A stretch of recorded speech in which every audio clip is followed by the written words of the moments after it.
tubifuriza ibihe byiza mwe mudahwema kudukurikira umunsi ku munsi. Tubashimiye ko muba mwarakanze subscribe ubundi tukajya tubana buri munsi kuri uyu muyoboro wa YouTube wa Kadamu TV.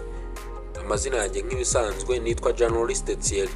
Uyu munsi ngiye kubatembereza mu rugaga rw'imikino kugira ngo usobanukirwe amakuru akomeje kuvugwamo ndetse n'amakuru ari gukundwa n'abatari bake cyangwa se ari kuvugwaho n'abatari bake ku mbuga nkoranyambaga. Hagati aho ngaho njye mbahaye ikaze. Uyu munsi reka ngutembereze mu ikipe y'Amavubi. Umutoza w'Amavubi Adel Muruci yatangaje ko atazongera guhamagara Rafael York na Hakim Sabah mu ikipe y'igihugu mu gihe cyose agihagarariye u Rwanda.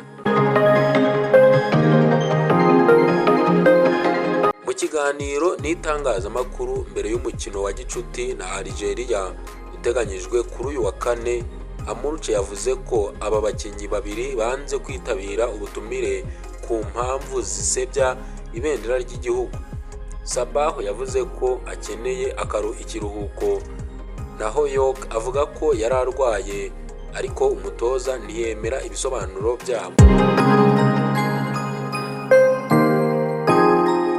Amuruci yagize ati nta mukinnyi uri hejuru y'ibendera ry'igihugu, nta n'umwe uzongera guhamagarwa muri abo bombi mu gihe nkiri hano.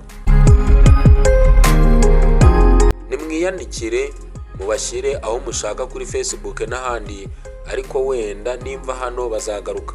Uyu mutoza w'imyaka 57 ukomoka muri Algeria avuga ko akeneye abakinnyi bafite umutima wo gukunda igihugu aho gukina bashaka amafaranga cyangwa inyungu zabo bwite.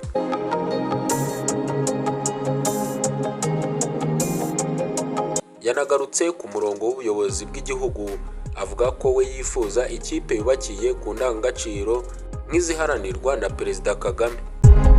Amagambo yamurusha agaragaza ko ikibazo cy'imyitwarire ya York na Sabah atari ubwa mbere kivuzwe, dore ko n'umutoza wabanje Frank yabashinjaga kutitwara neza nabyo bikamuviramo kubarekura.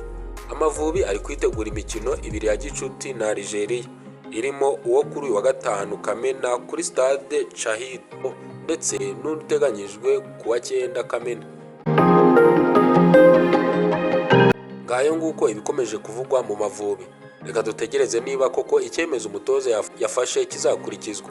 Hagati aho ngaho twe mu gihe tugitegereje ibizakurikiraho tubaye tubashimiye.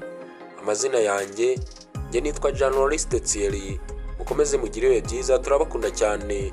Imana ibarinde.